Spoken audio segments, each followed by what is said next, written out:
Warning, this show contains adult language.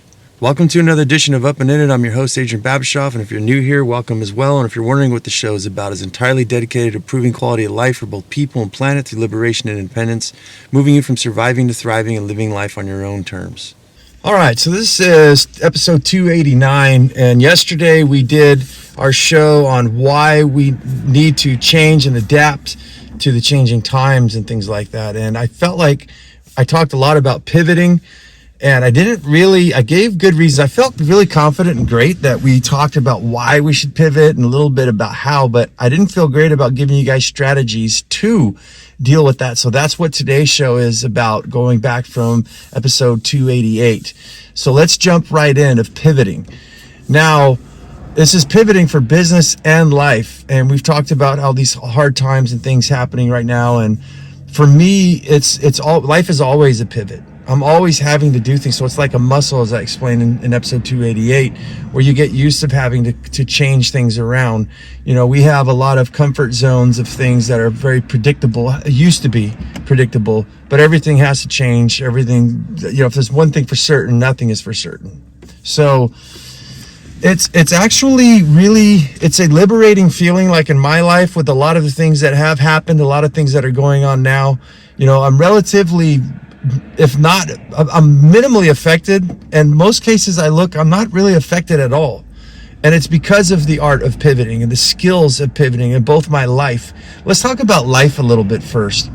So I have a special needs kid, and I really think that this is healthy for me. This has been one of the best things that's ever happened, because it's constantly having to pivot. So, we still have to change diapers, things like that, even though this is a teenager. So wherever I go someplace, it's not like normal people where they're able to just kind of go and just a simple thing like grocery shopping. Things need to be planned out. Things need to be strategized. So in life, I look at where a lot of people invest money, or they invest time into themselves and their children and their health, and things pop up. They always do. And I think that most people, from my observation, they're not used to having a monkey wrench thrown in the system. So we have to constantly keep vigilant and constantly keep on our toes. When I look back, lessons from nature, it's kind of sad that most creatures are just trying to get a drink of fucking water, right? And there's always something to get them. But we have the droughts and things like that where animals will need to migrate. And a lot of animals do migrate for these purposes. I think that there's an innate intelligence in them, to move around, like the bison or elephants. They travel from miles and miles away, knowing that if they all just sat there doing the same thing, they would suck up, the elephants would suck up all the water and there'd be nothing to drink. Also, if they just sat there grazing on the same plants, the same area, they would deplete their resources. Now, unlike us, we think we're so intelligent, right? Us human beings, we don't even know what the fuck to eat. A dog has more sense than we do when it comes to what to eat and not to eat, So, so the art of pivoting, I think, in life is always to have many avenues always open. And I guess that's what's pivoting. When you're aimed at one thing, and all of a sudden that thing gets screwed up, we've got to pivot and go into another direction. I always like to think of these things as tributaries, right? So let's just say that we have a area that we dammed up, right? And we wanted to get drinking water and just water for ourselves to bathe and things like that in life, right? We have all these tributaries coming to it. And sometimes we get lazy, and sometimes we get too comfortable, and we depend on one of those tributaries.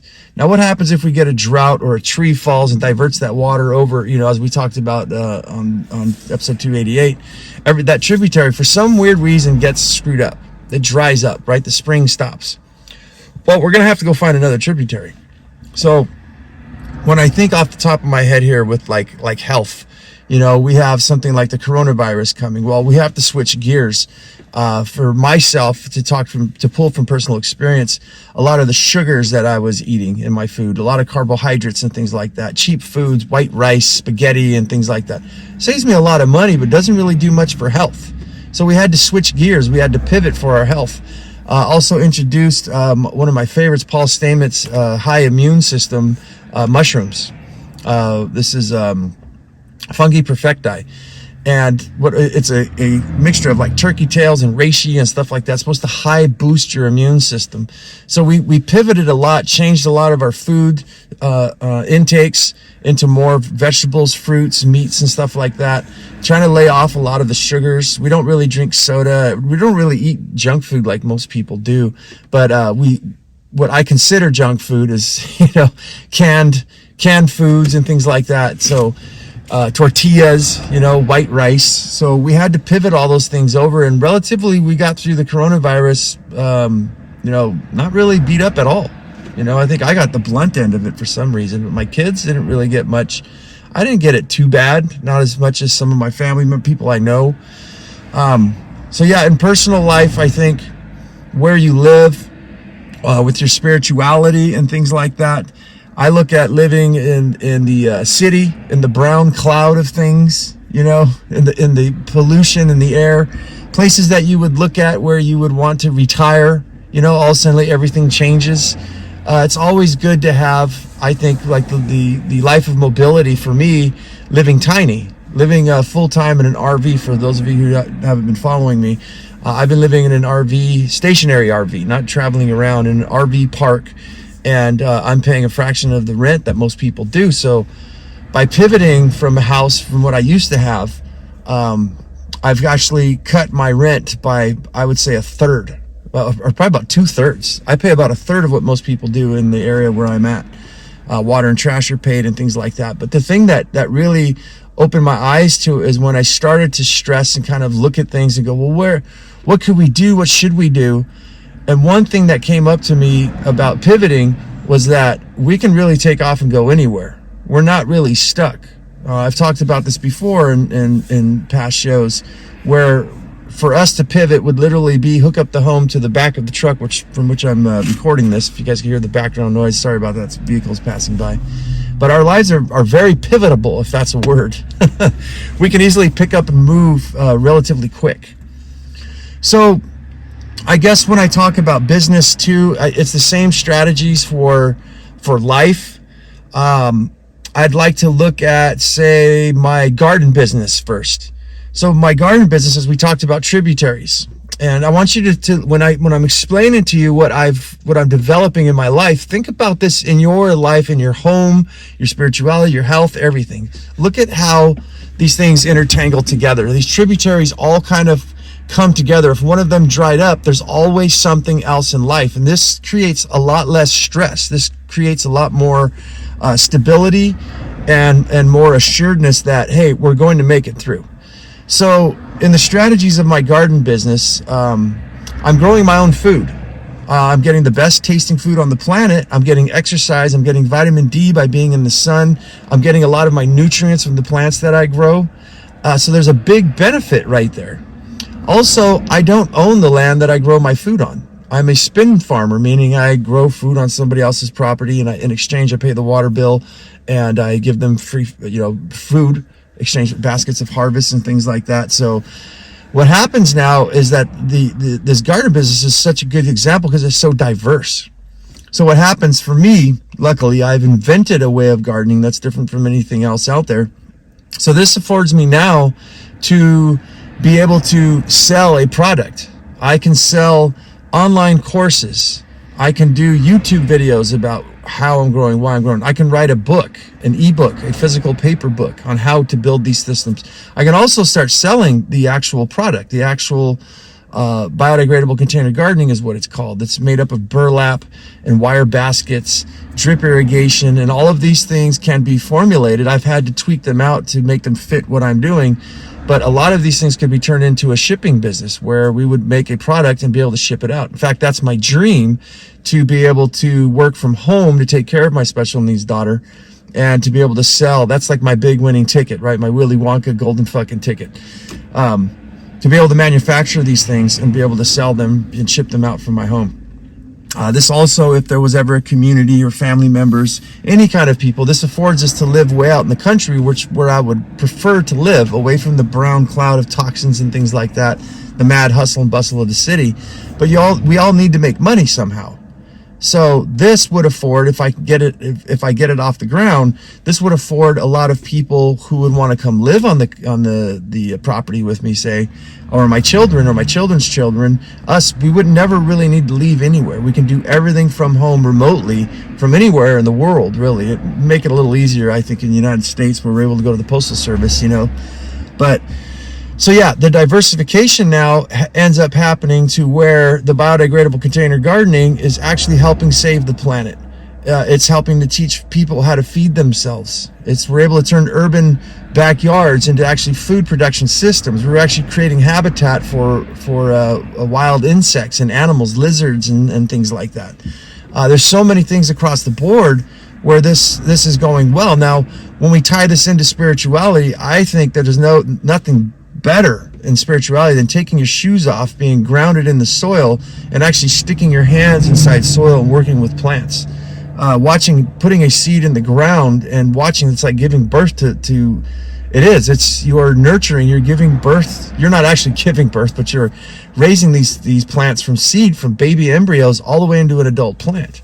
There's a wonderful spiritual connection, a communication where, if you're a weirdo like me, you actually play classical music and stuff for your plants. And you got the frogs and stuff inside the plants eating the bugs.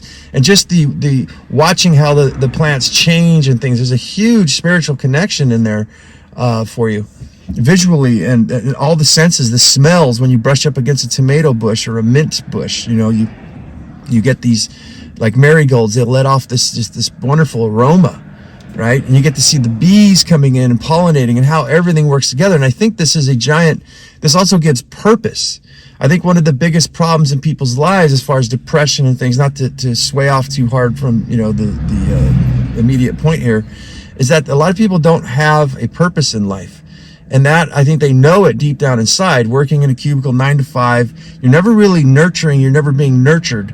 You're kind of a cow being milked, the way I look at it. When you start to garden, that's what I look at as the beauty, is people who even they're working in a cubicle 9 to 5 and everything. When they come home and they work on these systems that I've invented and that I'm selling, I would hope that would bring them partially back and develop a relationship with nature. So now there's many, many things that this pivoting is able to perform. Now, I can actually go and sell to farmers markets if I wanted to. I could actually sell to, door to door. I can leave baskets, I forget what the hell that's called, where you get a basket of produce, you get these people that invest into the business, say $25 a month, and they get a salad at their door every week, right? DoorDash kind of shit. So there's multiple ways. There's classes that could be held locally for people to come learn how to garden. There's many ways. There's many things. There's seeds that I'm collecting. Before I forget on that, let's touch on that. I want to tie this into even retirement. So pivoting, this is developing ways of doing things unlike and better than the systems that we have around us. So not only beyond money, which I don't think there's anything wrong with, which I love money. I think money is a good ticket to get us away, but when I think about investing and I think about return on investments and ROIs and things like that, and big money, making millions of dollars, there's a different side to all of these things as far as investing that doesn't have to do with money, which is completely tax-free, which is growing your own seeds, growing your own trees. The trees don't give a fuck who's the president of the United States, right? This doesn't affect their fucking birth, them putting out seeds and new shoots and the microbiology under the soil. They continue going. They don't care what's on Oprah, right? They don't care all of the politics of who's left, right, wrong, what. They just keep going as long as they've got water and attention. One of the things that I look at is I have friends that are a lot older than me, and they're getting ready for retirement. And some of them have to keep working because of inflation and things that are happening. Now, what does inflation have to do with seeds? With growing your own food? Fucking zero if you're getting seeds, right? Not only are you developing seeds for your biome, for your area that are adapting, which you couldn't even buy, right? Meaning that those seeds you can raise to be impervious to pests, diseases, frost and heat and things like. They literally will acclimate themselves to your biome, which forms another business, right? And again, non-taxable. But what's this have to do with retirement and money? Well, as you keep progressing and progressing, these things can actually be sold. You can imagine like someone like myself in their 40s, mid 40s here, in 20 years from now, I should be a fucking Jedi master of everything that I've been doing. People would probably want to come around the world if I expose this slowly on YouTube, right? And writing blogs and things like that, and actually holding classes and online courses and stuff like that, and selling the products, for years and years and years. It has a huge track record. It would just explode. But when we look at this is helping retirement in many ways. Growing old, you should get exercise. You should be outside. You should not be sitting indoors like we do now. I think it's worse for you when you're older. You start to get really soft.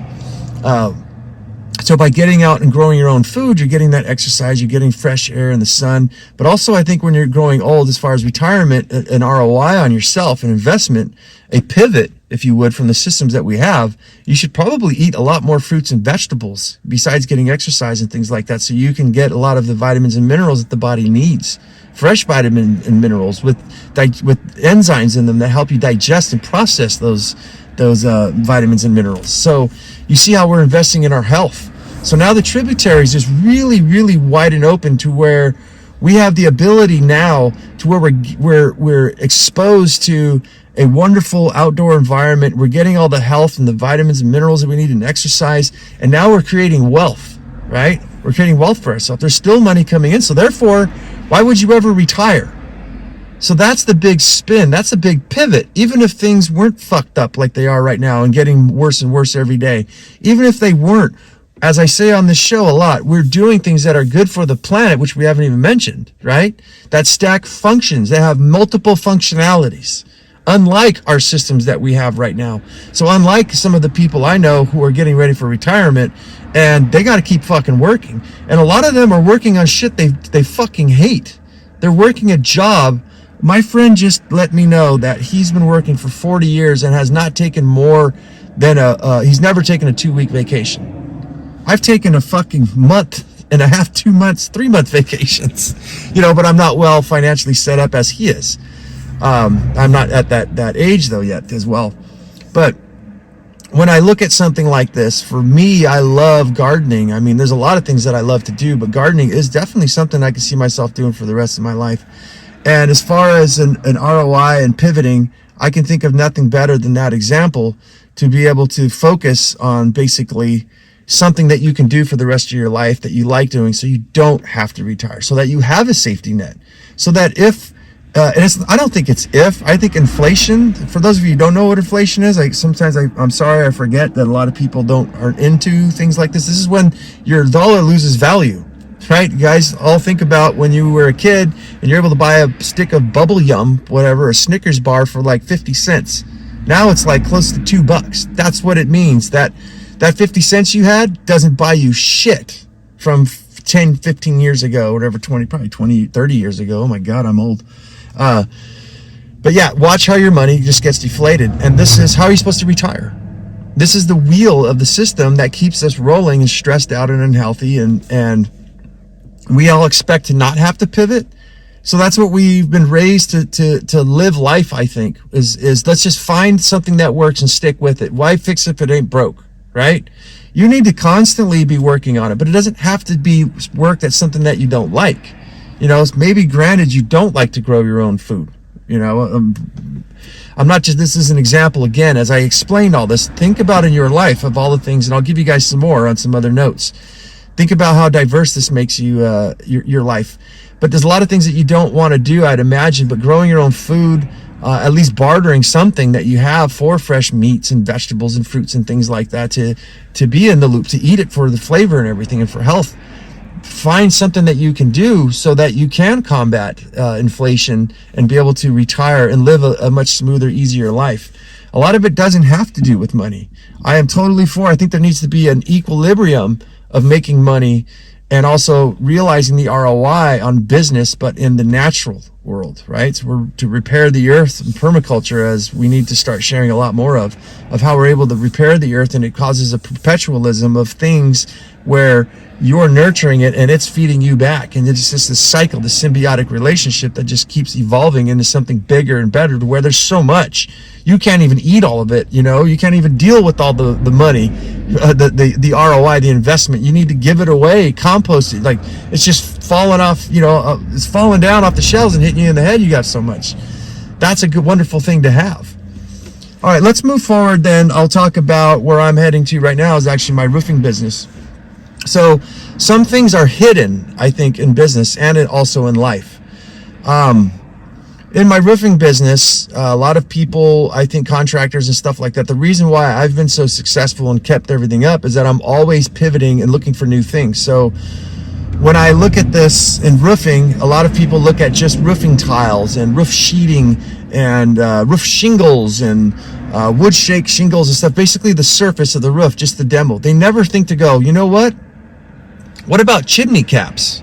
Why don't I involve myself, which is, we're in the state of Califucking, what did I want to call it? Califucking Narnia, where everything's just weird. The fucking government's oppressing, doing all kinds of crazy shit to make it difficult. But even in Califucking Narnia over here, they will allow me to do certain things under that's involved with roofing. There's a threshold, basically, and a lot of people don't ask enough questions, or they don't seek enough information. So most people who are roofing contractors like myself will go and say, and just stay superficial. Let's just take care of the tiles and the roofing itself. So there's chimney sealants to actually seal the chimney once it starts to crack. There's a chimney cap. There's chimney sweeping you can actually do. You can clean that chimney out if people aren't using it, and be able to bolt the cap back on and put some sealants and things like that. There's preservative coatings. There's also another thing that comes to my mind is ventilation. There's solar power vents that actually, exhaust vents that blow the air out. There's also electric vents if you wanted to place it. If you're savvy enough to know how to hook up electrical, or get yourself a electrical contractor. And then when the electrical contractor maybe gets clients that want the roof vent as well, he's going to call you to seal up the roof vents, right? Now you start to develop a relationship, and these things start to move around. You can do this with many things, with painters. Maybe painters get up on a roof and break tile. Maybe you want to hire the painters to actually waterproof a chimney on a job that you're doing that's maybe all cracked up, or a existing sidewall or something like that. We start to develop these relationships, and now these painters, if they were up on another roof, cracked some tiles, or just saw some cracked tiles, said, hey, took a picture for the clients and said, hey, we're up there painting, and before we paint, liability, we want to make sure you know that these tiles are cracked. We didn't crack them. Who do they call? They call their friend the roofer. We begin making this diversification of people that we can work together with as partners. I mean, why try to do everything yourself? I'm mostly myself right now. I can't find reliable people, but develop these relationships opens up the opportunities to many, many, many different things. Now, in roofing as well, there's coatings that you can spray under the attic that will reflect the heat. All right, so now we keep moving even more forward. Now we got insulation. It's borderline right there where it's roofing and it's insulation while we're changing out the roof. Maybe we'd like to, while everything's open, right, in certain applications, why don't we add a whole layer of insulation that's going to help you save on your money?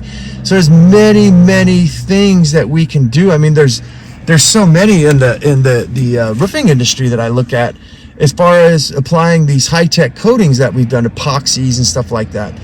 Showing proof to the Contractor State License Board, who monitors us just like your driver's license. We gone back to them and said, hey, we've been putting all these coatings on and everything like that. We'd also like to, because we have all this experience, which you have to have about 4 years of, and we have way more than that, we applied to get a painting license. Now we're able to paint houses. Now we're able to go in and paint houses and say, hey, unlike most other painting contractors, we're also roofing contractors. So if you have a tile roof or any kind of roof that gets damaged, we're actually going to fix it, and we'll fix it professionally. So you have less liability of something happening where someone would break some roofing tiles and then not tell you about it. There's also solar panel cleaning, right? A lot of people in Califucking Narnia over here are putting solar panels on, and there's nobody really to clean them. So it's about $10,000 to get in with this deionized water, and you can actually start off a whole nother branch shoot of that. So Christmas lights, even as weird as it may sound, you can go up and decorate Christmas lights for people. So what I'm trying to say here is diversification. When people say I just don't know what to do, right? There's opportunity fucking everywhere. We just have to get in that pivoting mindset. And I think that's what episode 288 was about. A lot of the things. So some of you may think I'm a dum-dums, right? Some of you may say, dude, this guy's fucking smart. Well, how did I get developing the thinking of these type of things? It's because of the exercise of the mindset. So I'm nobody's fucking special. It's just that as a muscle, as I've been saying a lot on the show, talking a lot about mindset, is once you have the mindset, once you can start to shift things, because see, humanity is like those blinders. You ever see those Clydesdales, they're pushing carts and they got these little blinders on the side of their head, right? That's to kind of keep them focused and away from, there's many reasons why, but it keeps them focused straight. And that's what we have these blinders, these little things that keep us focusing forward. And this is the way we've been raised with public education and things like that in our comfort zones. And there's nobody to blame but ourselves, I think, though. But it has been a trick, because it's very hard when your grandparents are doing it, your mother, your father are doing it, your whole other family, all society is doing things. They're doing things one way, right? And you look at how many people are able to be problem solvers. And what happens in life when we have things that are fucking up like they are now? Who's supposed to come fix things? A lot of people wait on the government to come fix things. Maybe the government can pay me money. And what a lot of people aren't realizing is that, yeah, they were giving people stimulus, which I'm not sure. I think they are. I finally stopped watching so much of the fucking news. But what does that do to your credit? Fucks up your credit now. Now a lot of people want to go apply to buy a house, a car, or even go rent a house. They're going to look at their credit and say, you relied on the government for years. And granted, a lot of people needed it. But for those of you who didn't, you're kind of fucked. So instead of asking for help or looking for help externally, we got to get it internally. And once you get the mindset, you're unfucking stoppable. Nothing can hinge you. Now you're pivoting, and I think that's what we need to do, is take the seed of the mind, take those fucking blinders off, and we need to take the engine of the mind and pivot it so that the mind can start looking at more opportunities, more tributaries, as we started this off. So maybe you would say, there's just so many ways that this can go. I've got to get to work, but one of the things I look at is, where would I live strategically, right? With heating and cooling. You move to somewhere like Texas or Arizona, where it's nice, where it's hot, and you're doing any outdoor activity, you're kind of fucked, right? If you want to grow your own food, you're fucked. If we go out to like places like Wisconsin, right, or Alaska, you only have so much time to where you're able to grow. You're not fucked. You can still grow a lot better than you can in Arizona. But not to say you can't grow in Arizona without some major tweaking, but these are things that you would want, if you were a homesteader, to kind of take a look at and go, fuck, what makes the best sense? What are the tributaries that we have there? What are the things we can pivot on, right? If we had a bad season where we were relying on elk and deer and stuff, and there was a disease that came and we're totally reliant upon it, we're going to have to move to something else. We better make sure that we pivot and do a lot more foraging for fish and mushrooms and berries and things, whatever we can conjure up. And maybe we should live in a place where we could actually plant moringa trees, which is a tree of life, has enough vitamins, minerals, and everything, supposedly sustain living living animals on the planet, including humans. So why would we strategically place ourselves in a situation like that when we have the opportunity to place ourselves in another? So a lot of these things I look at, I hope that you guys are seeing the ideas that I have. I don't know what to say about everybody's personal life, because I don't know what they're in, where they live. What climate do you live in? What abilities or disabilities do you have? I know the disability, though, for most people, is they just can't think. They can't see. They got those blinders off, and that's one of the most difficult things to get rid of. I think for humanity, the biggest thing we need to do is uneducate ourselves from the old systems, because they fucking suck. And that's what I feel like I'm here, is just trying to save as many people, trying to get this message out, to get them away from these old ways that we've had, to notice, to look and say, yeah, they suck. Everything's crumbling around us. And think about the things that I've told you today, how that creates abundance, security, sustainability, resiliency in life, no matter what you're doing. So the amount of examples, I guess I can go on and on and on, but I do got to get to work. And I hope that helps you guys out and gives you guys some perspective to look at your life. Listen to this show if you're interested. If this even fucking, sometimes I feel like I'm talking to a goddamn wall. Listen to the show, and I want you to just engineeringly think about the diversity, the things that I've told you, the strategies of the pivoting, and then try to overlap that. Right, like a traceable print when you put it on the window and then you put a piece of paper and you can kind of trace over. Try to formulate, look at what's going on in your life and say, how do I eclipse these things, and start thinking on your own. How can I diversify? How can I flip over? I'll tell you guys another thing that really makes me feel good in these troubling, weird times is that I feel in myself, if this happened, I always have that, right? If this happens, if this crashes, I've got this. I think I already explained that. It's just a wonderful feeling and relieves so much stress that, look, no matter what, we're going to make it out of here alive. We're going to make it out. In fact, sometimes I look and say, we'll probably make it better. Instead of doing roofing construction and starting a whole gardening business, it's going to be less terror on my mind, my body. The money probably won't be the same, but I don't give a shit. I don't look to be a millionaire. I just want to live comfortably and happily. So, yeah, I think... yeah, we need to pivot. We need to figure out what we want. Like I said yesterday on episode 288, like a lot of people don't even know what the fuck they want. We need to pivot out of that swamp and into the blue-green ocean, into a crystal clean river, and float down the river of life down to those tributaries, down to where we have that beautiful, beautiful lake, that pond, where we can bathe ourselves from the destruction of and the distractions of society, of what we've been taught, what we think we know, and go into something far more beautiful and far more open and enlightening and crystal clear and comfortable and full of beauty, instead of this mucky ass shit that we're in now. Doesn't that sound a hell of a lot fucking better? All right, guys, you know what the fuck to do. Go down there, give it a like and all that shit that's all in the notes below, the show notes. And guys, go out there and have yourself a near life experience. Don't lose your fucking muchness. Carry on the fire, hume it up, live it, love it, own it, and bone it, my friends.